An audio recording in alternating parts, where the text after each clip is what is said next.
Hello friends, welcome to banker study Hindi special. मैं पीयूष यादव आपका बहुत बहुत स्वागत करता हूं आपकी अपनी फैमिली में। तो जैसा कि हम लोग एसबीआई क्लर्क के लिए 1000 क्वेश्चंस की सीरीज़ चला रहे हैं, वहां पर हम आपको रीजनिंग और क्वांट के क्वेश्चंस को कराने वाले हैं। कल हमने अपना क्वांटिटेटिव एप्टीट्यूड का एक सेशन अपलोड किया था। अगर आपने वो अभी तक जाकर नहीं देखा है तो आप लोग जाकर देख लीजिए। और आज हमारा ये जो सेशन है वो रहने वाला है रीजनिंग के ऊपर, और इसमें हम आपको 20 क्वेश्चन कराने वाले हैं। इसलिए हम आपका इसको हमने नाम दिया है मिनी मॉक टेस्ट। रीजनिंग का आपका मिनी मॉक टेस्ट है। इसमें देखिए आपको क्या मिलने वाला है। आपको एक पजल मिलेगी जिसमें 3 मंथ और 3 डेट्स होंगे। एक सीटिंग अरेंजमेंट पजल मिलेगी आपको, जो एक स्क्वायर टेबल पर बेस्ड रहने वाली है। और साथ ही में आपके सिलोजिज्म के क्वेश्चन होंगे, डायरेक्शन के क्वेश्चन होंगे, अल्फा न्यूमेरिक सीरीज के क्वेश्चन होंगे। तो ये सारी चीज़ें आपकी रहने वाली हैं। तो चलिए बिना किसी देर करते हुए हम लोग अपने सेशन को शुरू कर लेते हैं। और उससे पहले बस एक छोटी सी जानकारी कि अगर आप आरआरबी पीओ और क्लर्क के लिए हिंदी और कंप्यूटर की क्लासेस को चाहते हैं तो हमारा ये चैनल हिंदी और कंप्यूटर की क्लासेस को डेडिकेटेडली प्रोवाइड कराता है। आप जाके हमारा कंटेंट चेक कर सकते हैं, डिस्क्रिप्शन बॉक्स में उसकी लिंक है। तो चलिए शुरू कर लेते हैं आज के सेशन को। तो देखिए आज का पहला सवाल क्या रहने वाला है। आज का हमारा जो पहला सवाल रहने वाला है वो देख लीजिए आप, कि ये अल्फा न्यूमेरिक सीरीज पर बेस्ड क्वेश्चंस हैं। यहाँ पर आपके सामने देखिए एक अल्फा न्यूमेरिक सीरीज दी हुई है, उससे बेस्ड आपको एक क्वेश्चन पूछा गया है कि हाउ मैनी सिंबल्स। जैसे ही आपने पढ़ा हाउ मैनी सिंबल्स, आप तुरंत एक कोई सिंबल बना लीजिए हमेशा। Are succeeded by a number, यानी कि इनके तुरंत बाद क्या आना चाहिए, एक नंबर आना चाहिए। ठीक है, how many symbols are succeeded by a number. Succeeded का मतलब होता है इसके बाद में क्या आना चाहिए, नंबर। तो आप कोई भी नंबर अपना लिख लीजिए। And preceded by an alphabet, और अल्फ़ाबेट आप कोई भी लिख लीजिए। मान लीजिए मैं बी लिख लेता हूँ। यानी कि आपको इस तरह का एक स्ट्रक्चर ढूंढना है ऊपर जो आपकी अल्फा न्यूमेरिक सीरीज दी हुई है। और हमेशा अगर सिंबल आपको ढूंढना हो तो हमेशा आप सिंबल से ही स्टार्ट कीजिए। ऐसा नहीं है कि आप उसमें ऊपर कोई अल्फ़ाबेट ढूंढ रहे हो या फिर नंबर ढूंढ रहे हो। अगर आपको आपके इस तरह के स्ट्रक्चर में अगर कहीं भी सिंबल आपका है तो आप न्यूमेरिक सीरीज में हमेशा ही सिंबल ढूंढा कीजिए, क्योंकि वो बहुत ईजिली आपको दिख जाता है। ठीक है, तो चलिए देखना शुरू करते हैं। सबसे पहला सिंबल हमारा स्टार है, स्टार के बाद जी है, यानी कि इस तरह का स्ट्रक्चर हमारा फॉलो नहीं हो रहा। फिर हमारा क्या है, डॉलर है, डॉलर के बाद के है, जबकि आना चाहिए नंबर, ये भी नहीं होगा। प्लस के बाद सी है, एट द रेट के बाद टू है, और उससे पहले सी है। यानी कि ये जो स्ट्रक्चर हम ढूंढ रहे थे, एक तो ये मिल गया। इसके बाद देखो आपको कहाँ हैशटैग के बाद एन है, ये भी काउंट नहीं होगा। और एक्सक्लेमेशन मार्क के बाद एच है, ये भी काउंट नहीं होगा। यानी कि हमारा आंसर क्या आएगा, 1 आएगा। ठीक है, यहाँ तक किसी को कोई दिक्कत नहीं होनी चाहिए। अगले क्वेश्चन की तरफ हम बढ़ लेते हैं। यहाँ पर देखिए आपसे क्या कहा जा रहा है, बस आप क्वेश्चन पर फोकस कीजिए। क्वेश्चन में आपसे कहा जा रहा है if all the numbers are dropped from above arrangement, यानी कि जो ऊपर आपकी जो सीरीज दी हुई है इसमें से अगर सभी नंबर्स को हटा दिया जाए, then which of the following will be the third to the right.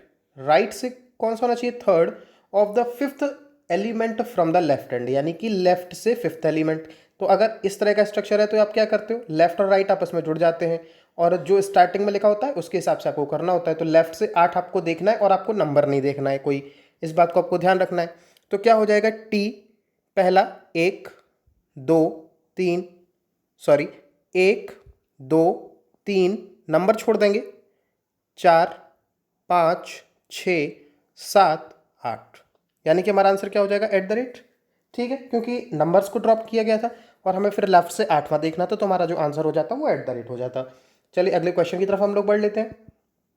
अगले क्वेश्चन में देखिए आपसे क्या कहा जा रहा है, इफ ऑल द अल्फाबेट्स। अब यहाँ पर if all the alphabets are dropped, यानी कि अब जितने भी अल्फाबेट हैं वो सभी के सभी इस सीरीज में से हटा दिए जाए from the arrangement, then what would be the fourth element to the left. Left से फोर्थ एलिमेंट देखना है किसके, of fourth element from the right hand, यानी कि राइट से 4 के। तो ये आपका क्या हो जाएगा, राइट से 8 देखना है। और अब आपको क्या नहीं इसमें अपने काउंट करने, हमें हमारे अल्फाबेट्स काउंट नहीं करने। तो राइट से 8 देखेंगे, तो ये नहीं देखेंगे, ये नहीं देखेंगे, 1 2 3 4 5 6 7 8, तो हमारा आंसर क्या हो जाएगा, प्लस, ये हमारा आंसर हो जाएगा। ठीक है, अगले क्वेश्चन की तरफ पढ़ लेते हैं। आपको भी ऐसे ही एग्जाम में करना है, जितनी जल्दी हो सके चीज़ों को निपटाना है। एक जो क्वेश्चन बहुत सिंपल है हम उन पर बहुत ज़्यादा टाइम वेस्ट नहीं करेंगे। अगले क्वेश्चन की तरफ पढ़ लेते हैं। यहाँ पर देखिए आपसे क्या कहा जा रहा है, how many alphabets are between elements dollar and hashtag. Hashtag और डॉलर के बीच में आपको क्या देखने, अल्फ़ाबेट्स देखने हैं। इस बात को ध्यान रखना, नहीं तो आप नंबर और सिंबल सभी काउंट करना शुरू कर दो। ये भी चीज़ पढ़ लिया करो कि क्या पूछा जा रहा है, ठीक है। तो डॉलर कहाँ है, ये है, और हैशटैग हमारा कहाँ है, हैशटैग ये है। इसके बीच में कितने अल्फ़ाबेट आते हैं, 1 2 3 4, आंसर क्या हो जाएगा 4, ठीक है। अगले क्वेश्चन की तरफ बढ़ लेते हैं। बिल्कुल सिंपल सिंपल से क्वेश्चन है, ऐसे ही आपको एसबीआई क्लर्क में देखने के लिए मिलेंगे। और आपको अपनी स्पीड भी मेंटेन रखनी है वहाँ पर, और एक्यूरेसी भी मेंटेन रखनी है। और इसमें आपकी स्पीड पढ़ने की जो है वो बहुत अच्छी होनी चाहिए, ठीक है। चलिए अगले क्वेश्चन की तरफ आ जाते हैं कि how many composites number are there to the right of at the rate. At the rate के बाद में कितने कंपोसाइट्स नंबर हैं, बताइए। तो सबसे पहले तो आप ये बताइए कंपोसाइट नंबर कौन से होते हैं, बताइए बताइए बताइए। एट द रेट के बाद में आपको क्या देखना है, कॉम्पोसाइट नंबर देखने हैं, ठीक है। कंपोसाइट नंबर कौन से होते हैं हमारे, जो हमारे कैसे होते हैं, जिनके एक दो से ज़्यादा गुणनखंड हो। दो से ज़्यादा गुणनखंड का मतलब जो आपकी अभाज्य संख्या है उनको छोड़कर सभी संख्याएं हमारी कैसी हो जाती हैं, कॉम्पोसाइट नंबर हो जाती हैं, ठीक है। तो देखिए एट द रेट के राइट में देखो, इसके राइट में अगर चलेंगे तो दो तो कंपोसाइट नंबर है नहीं, 8 मिलेगा, 6 मिलेगा, 9 मिलेगा, ठीक है। तो आंसर क्या हो जाएगा, 3 हो जाएगा। यहाँ तक किसी को कोई दिक्कत नहीं होनी चाहिए, ठीक। अगले क्वेश्चन की तरफ बढ़ लेते हैं। यहाँ पे देखो ये आपकी पजल है, इसका स्क्रीनशॉट ले लो और बनाने की कोशिश करना। ये आपकी 3 मंथ और 3 डेट्स पर बेस्ड पजल है। इसको का स्क्रीनशॉट ले लीजिए और इसको बनाने की कोशिश कीजिए। और हिंदी वाले ये लीजिए, आप लोग भी हिंदी में स्क्रीनशॉट ले लीजिए और इसको बनाने की कोशिश कीजिए। उम्मीद है आप लोगों ने बनाने की कोशिश की होगी, और जिन लोगों ने नहीं बना पाई है वो लोग चलिए मेरे साथ देख लीजिए। मैंने यहाँ पर इस स्लाइड में इसको छोटा कर रखा है क्योंकि हमें स्पेस की नीडेड रहता है। तो चलिए शुरू कर लेते हैं कि हमें क्या दिया गया है, चलिए पढ़ लेते हैं। 9 candidates have exam on different dates 7th, 19th and 24th on 3 different month, April, May and June. यानी कि 9 कैंडिडेट हैं 3 अलग अलग डेट में और 3 अलग अलग मंथ में ये क्या एग्ज़ाम को अपना देते हैं। तो कौन कौन से आपके मंथ दिए हैं वो आप लिख लीजिए तुरंत, अप्रैल, मई और जून। अगर इस तरह की आपको तुरंत देखने के लिए मिले तो आप हमेशा ये काम करना, आप हमेशा 2 पॉसिबिलिटी पहले से ही ड्रॉ कर लेना।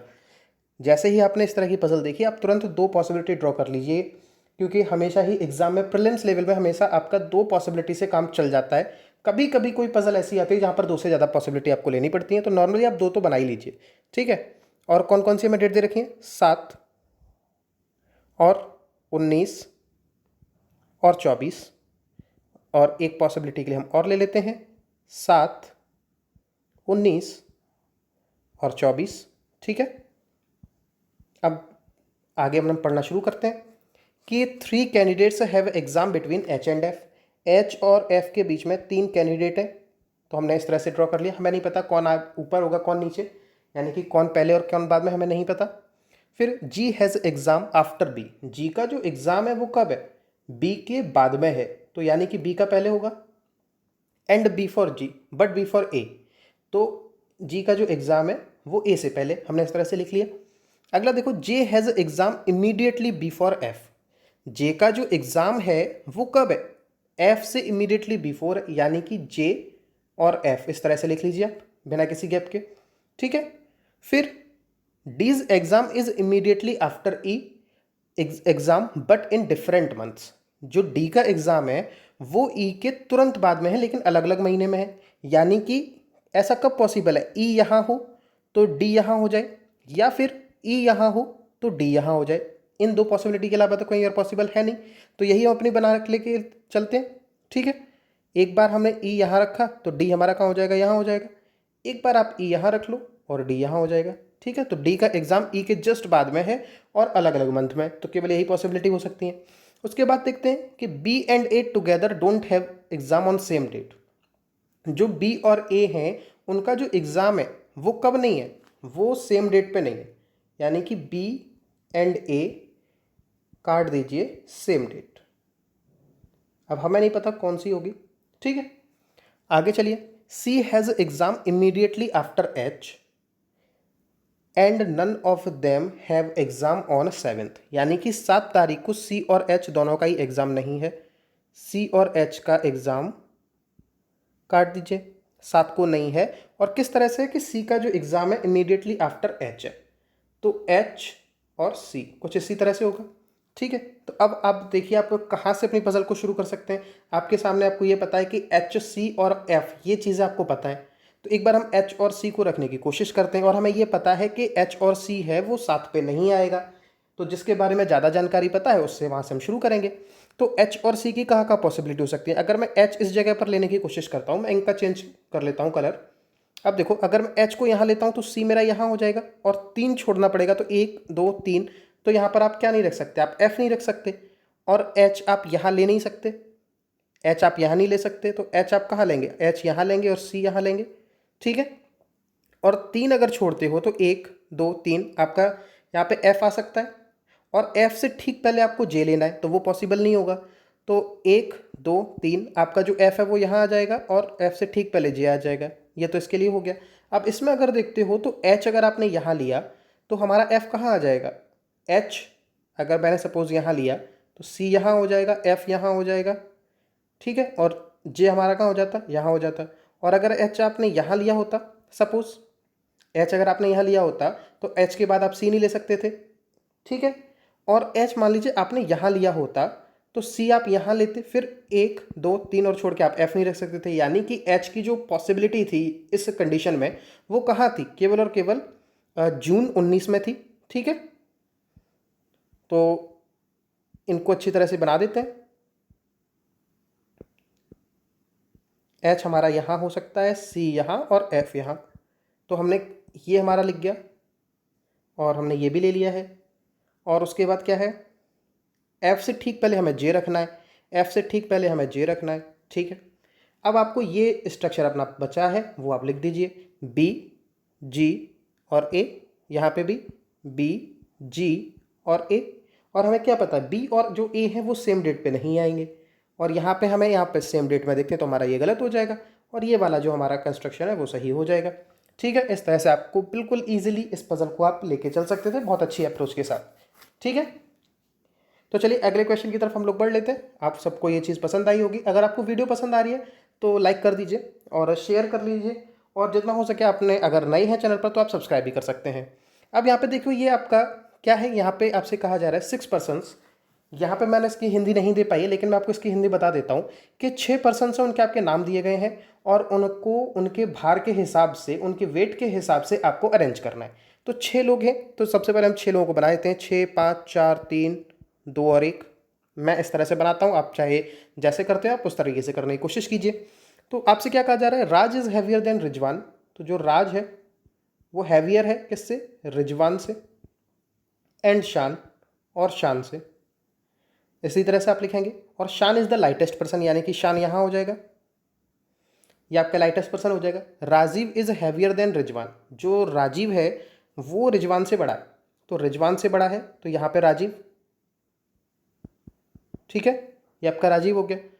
बट लाइटर देन राज, तो यानी कि इनके बीच में आ जाएगा राजीव, इस तरीके से। फिर आगे देखो, weight of Raj is the average weight of Rohan and Roshan. तो जो राज का जो वेट है वो एवरेज है, तो अगर एवरेज है इसका मतलब है जो राज का वेट होगा वो रोहन और रोशन के बीच में होगा। ठीक है, तो अभी इस चीज़ को आगे देखिए, कुछ और भी बात कही गई है, Roshan is not the heavier than Rizwan. तो जो रोशन है, जो रोशन है वो रिजवान से हैवियर नहीं है, यानी कि वो अगर रिजवान से हैवियर नहीं है तो वो रिजवान के नीचे आएगा कौन, रोशन। ठीक है, और हमें ये मालूम है कि राज से ऊपर एक इंसान और आएगा, वो कौन होगा, वो कौन होगा, हमारा रोहन होगा कि नहीं, क्योंकि राज का जो वेट है वो रोहन और रोशन के बीच में था। तो अब देखिए, शान मेरा लिख चुका है, अब आप रोशन, रिजवान, राजीव, राज, रोहन। अब आपका पूरा ही स्ट्रक्चर कंप्लीट है। यहाँ से रोशन, उसके बाद रिजवान, फिर राजीव, फिर राज और रोहन। ठीक है, अब आप देख लीजिए आपसे क्या क्वेश्चन पूछा जा रहा है। इनका कलर चेंज कर लेते हैं, और जो भी चीज़ें फालतू हैं उसको थोड़ा बिगाड़ लेते हैं जिससे आपको साफ साफ दिख जाए। अब चलिए देख लीजिए आपसे क्या पूछा गया है। हमसे देखिए क्या पूछा गया, हमसे कहा गया if wait of Raj is 67, राज का वेट कितना है 67 है, एंड रोशन इज 45 किलोग्राम, ये 45 है, तो रोहन का वेट आपको बताना है। तो रोहन का वेट क्या होगा, लेकिन हमें ये तो पता था कि राज का जो वेट है वो एवरेज वेट है, यानी कि राज इज इक्वल टू था रोहन प्लस रोशन के एवरेज वेट के। ठीक है, तो इसमें आप रख के देख लीजिए 67 इंटू 2 हो जाएगा इधर, और ये हमारा कितना हो जाएगा, रोहन का हमें पता नहीं है, प्लस 45, ये आपका 134 minus 45 is equal to question mark, यानी कि आपका यूनिट डिजिट जो आना चाहिए था वो कुछ 9 करके आता, जो हमारे ऑप्शन में है नहीं, तो हमारा आंसर क्या हो जाएगा, नन ऑफ द दीस हो जाएगा। ठीक है, यहाँ तक भी आपको कोई टेंशन नहीं है। इससे आपसे रिलेटेड 2 क्वेश्चन पूछे जाएंगे, हमें केवल इसका स्ट्रक्चर बनाना था, तो वो आप कर ही लेंगे। ठीक है, अगले क्वेश्चन की तरफ हम लोग पढ़ लेते हैं। ये आपका देखिए, आपका क्या है, ये हमारा डायरेक्शन पर बेस्ड क्वेश्चन है। अब इसमें देख लीजिए आपसे क्या कहा जा रहा है, उस तरह से हम अपनी इस डायरेक्शन को बना लेते हैं। हिंदी वाले, मैं साथ में हिंदी बोलता जा रहा हूँ, मैं केवल आपको पजल की हिंदी बना के दे रहा हूँ, क्योंकि ये बहुत ज़्यादा टिपिकल इंग्लिश नहीं होती है बाकी क्वेश्चंस की, तो आप थोड़ा बहुत कॉम्प्रोमाइज़ कर सकते हैं। इसमें देखिए आपसे क्या कहा जा रहा है, point A is 6 metre west of point B. चलिए बना लेते हैं कि जो हमारा ए है वो 6 मीटर वेस्ट में है बी के। चलिए इसको हमने लिख लिया।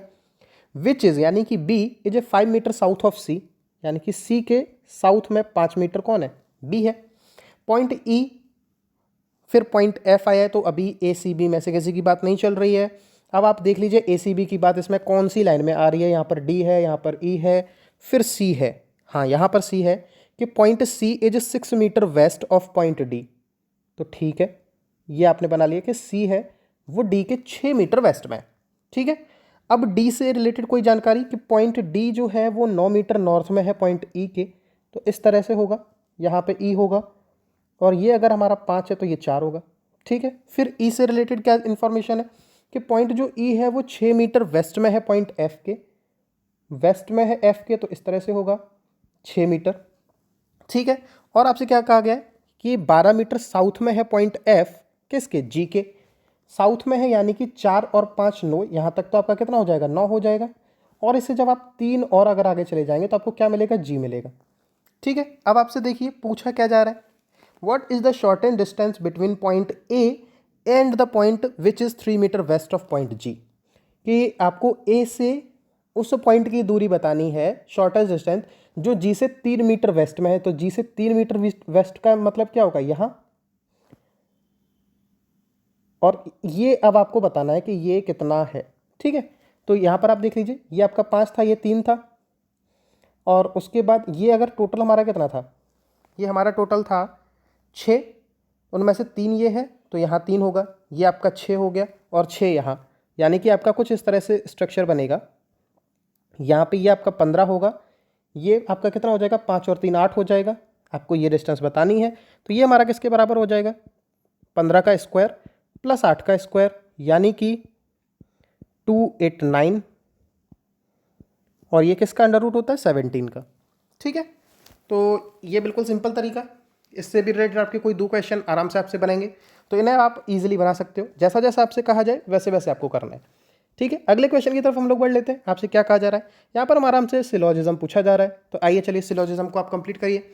सबसे पहला देखिए आपसे क्या कहा जा रहा है, सम मैन आर अ वुमन, तो किस तरीके से आप करते हैं वो आप मुझे बता दीजिए कि सम मैन आर वुमेन। चलिए करिए, सम मैन आर वुमेन कैसे बनाएंगे इसको, सम मैन आर वुमन, फिर all women are boys, all women are boys, और नो बॉयज़ इज चाइल्ड, तो कोई भी बॉय जो है वो चाइल्ड नहीं है। ठीक है, अब आपसे देखिए पहली चीज़ क्या कही जा रही है, हमसे कहा जा रहा है कि बताइए कि ऑल बॉयज़ आर मैन, ये आपके बॉयज़ हैं, ये आपके मैन है, क्या ऑल बॉय मैन है, नहीं सर, ऐसा तो हमें बिल्कुल नहीं दिख रहा, और जो चीज़ बिल्कुल नहीं दिखती वो आपका कोई आदेश की तरह नहीं हो सकती। फिर आपसे कहा जा रहा है नो मैन इज़ चाइल्ड, कि कोई भी जो मैन है वो चाइल्ड नहीं है। मैन का हमें इतना मालूम है कि ये थोड़ा सा जो हिस्सा है वो चाइल्ड नहीं होगा, लेकिन यहाँ किसकी बात हो रही है, ऑल मैन, यानी कि नो मैन इज़ चाइल्ड, ये भी चीज़ गलत हो जाएगी, क्योंकि हमें सिर्फ इतना पता है कि some man is not child, लेकिन हम ये नहीं कह सकते कि no man is a child है या नहीं, हमें नहीं पता, तो आदेश हमारा गलत हो जाएगा। ठीक है, अगले क्वेश्चन की तरफ हम लोग बढ़ लेते हैं। चलिए, इसमें आपसे देखिए क्या कहा जा रहा है, ये भी आपका सिलोजिज्म का क्वेश्चन है कि सम पिन आर सिन, कि जो आपकी सम पिन है वो क्या है, सिन है। Only a few sin are tin, only a few sin are tin, यानी कि कुछ सिन टिन है और कुछ सिन टिन नहीं है। इस तरह से आपने बना दिया। आगे देखो, ऑल टिन आर गिन, जो सो आपकी टिन है वो सभी की सभी क्या है, गिन है। अब आप देखो आपसे क्या पूछा जा रहा है, no pin is a tin, कि कोई भी जो पिन है वो टिन नहीं है। क्या आपको ऐसा दिख रहा है? सर हमें नहीं दिख रहा, हमें इसके बारे में कोई जानकारी नहीं है पिन और टिन के बीच में। जब जानकारी नहीं तो भैया हमारा कोई भी आदेश गलत हो जाएगा, क्योंकि जिसके बारे में आपको पता नहीं उसके बारे में आप कोई ऑर्डर नहीं दे सकते। अगला देखो आपसे क्या कहा जा रहा है, all tin being sin is a possibility, क्या सारी की सारी जो टिन है वो सिन हो सकती हैं। तो इसे देखने का सिंपल तरीका कि टिन के अंदर क्या आपको कोई भी ऐसा भाग दिखता है जो एस के अंदर जाने के लिए मना कर रहा हो? सर ऐसा हमें कोई भाग नहीं दिखता, इसका मतलब सारी की सारी जो टिन है वो सिन हो सकती हैं। ठीक है, यहां तक किसी को कोई दिक्कत नहीं होगी। अगले क्वेश्चन की तरफ बढ़ लेते हैं। ठीक है, यहां पर देखो ये आपकी आज की लास्ट पजल है, ये आपकी स्क्वायर टेबल पर बेस्ड पजल है, सिटिंग अरेंजमेंट पर बेस्ड पजल है। इसका आप स्क्रीनशॉट ले लीजिए और बनाने की कोशिश कीजिए। अगला हिंदी वाले देख लो, स्क्रीनशॉट ले लीजिए आप भी और इसको बनाने की कोशिश कीजिए। चलिए, अब जिन लोगों ने बना लिया बहुत अच्छी बात है, और जिन लोगों ने नहीं बनाई है वो चलिए देख लीजिए कि इसको आप किस तरह से बना सकते थे। यहाँ पर आपसे कहा जा रहा है कि 8 पर्सन्स नेमली, उनके नाम दिए गए, sit around a square table, एक स्क्वायर टेबल के सामने बैठे हैं, such that 4 sit at corner and other sit middle of the side, यानी कि किस तरीके से बैठे हैं, स्क्वायर टेबल में बैठे हैं। अब ये कोई ज़रूरी नहीं है कि आप वहाँ पर स्क्वायर ही बनाए कि सभी भुजाएं बराबर हों, ऐसा सोचना भी मत वहाँ। जितनी जल्दी हो सके चीज़ें उतनी जल्दी ड्रॉ करनी है। और किस तरह से बैठे हैं कि 4 तो आपके मिडिल में बैठे हैं, 4 कोने पे बैठे हैं, तो इसी तरह से बैठे होंगे। ठीक है, ये चीज़ें आप बहुत जल्दी ड्रॉ कीजिए, जितनी जल्दी आप ये ड्रॉ कर लेंगे आप अपनी पजल उतनी जल्दी शुरू कर देंगे। आगे देखो, फिर आपसे क्या कहा जा रहा है कि person who sit at the corner face toward the centre, जो कॉर्नर पर बैठा है वो सेंटर की तरफ फेस करता है। लीजिए, और हमेशा मैं आपसे कहता हूँ कि 2 पॉसिबिलिटी बना लीजिए, क्योंकि बाद में बनाना ही पड़ती है, तो पहली बार में ही बना लिया कीजिए, उसमें कोई आपका डिफेक्ट नहीं है। मान लीजिए जहाँ पॉसिबिलिटी अगर नहीं भी बनी तो आपका 10 सेकंड ज़्यादा से ज़्यादा जाएगा, इससे ज़्यादा नहीं जा सकता है। और जो बाकी के हैं वो जो मिडिल में बैठते हैं वो आउटसाइड फेस करते हैं, ये आपसे कहा जा रहा है। तो जो मिडिल में बैठते हैं वो कहाँ फेस कर रहे हैं, आउटसाइड फेस कर रहे हैं। ठीक है, चलिए अब हम अपनी पजल को शुरू करते हैं। इनका कलर कर लेते हैं चेंज, जिससे आपको चीज़ें बिल्कुल क्लियर दिखें। अब देखिए, 2 person sit between T and Z, T और जेड के बीच में 2 लोग बैठते हैं, कौन लेफ्ट कौन राइट हमें नहीं पता, तो हमने ऐसे लिख दिया है। फिर आपसे कहा जा रहा है Z sit to the immediate left of U, जो जेड है वो कहाँ बैठता है, immediate left of U, U के इमीडिएट लेफ्ट में बैठता है। ठीक है, U doesn't sit at any corner, जो यू है वो किसी भी कॉर्नर पे नहीं बैठता। इसका मतलब क्या है, यू जो है आपका वो कहाँ बैठेगा, मिडिल में बैठेगा, और यू अगर यहाँ है तो यू का लेफ्ट फिर क्या हो जाएगा बताइए, यू का लेफ्ट कहाँ होगा, यहाँ होगा। ठीक है, यू अगर आपका यहाँ है तो यू का लेफ्ट ये होगा।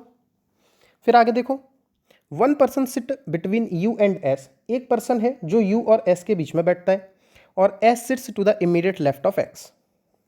यू और एस के बीच में एक पर्सन एस बैठता है, तो यू अगर यहाँ है तो एक बार आप अगर एस यहाँ बिठालते हैं तो फिर और क्या कहा जा रहा है, जो एस है वो इमीडिएट लेफ्ट में बैठता है एक्स के, तो एक्स मेरा यहाँ हो जाएगा और एक्स का इमीडिएट लेफ्ट एस। ठीक है, बिल्कुल ठीक है। अगर आप एस को यहाँ रखने की कोशिश करते हैं कि यू के इमीडिएट एक पर्सन छोड़ के एस बैठता है, और जो एस है वो इमीडिएट लेफ्ट में बैठता है किसके, एक्स के, तो एक्स आपका कहाँ हो जाएगा, यहाँ हो जाएगा। ठीक है, 2 पॉसिबिलिटी लेके चल रहे हैं।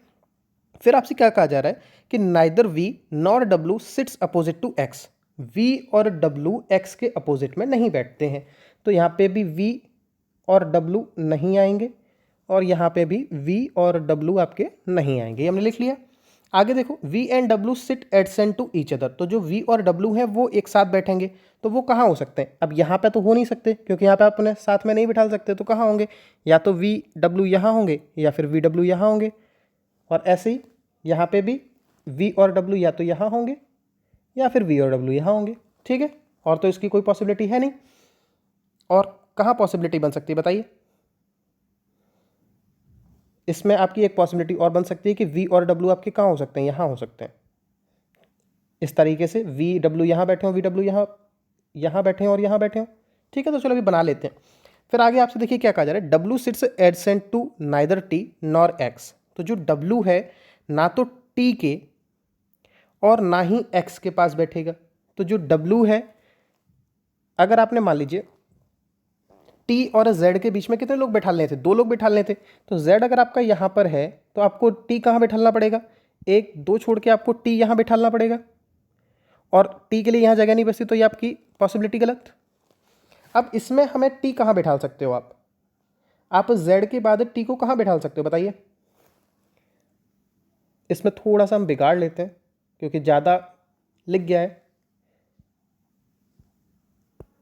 हमें बस इतना पता है कि x के सामने वी डब्ल्यू नहीं बैठेंगे और वी डब्ल्यू एक साथ बैठेंगे। ठीक है, अब देखिए z को 2 छोड़ के आपको कौन बिठाना है, t बिठाना है। तो एक बार आपने t यहाँ पर बिठाल के देखिए। फिर आपसे ये कहा जा रहा है कि जो w है वो t और x दोनों के ही पास में नहीं बैठेगा।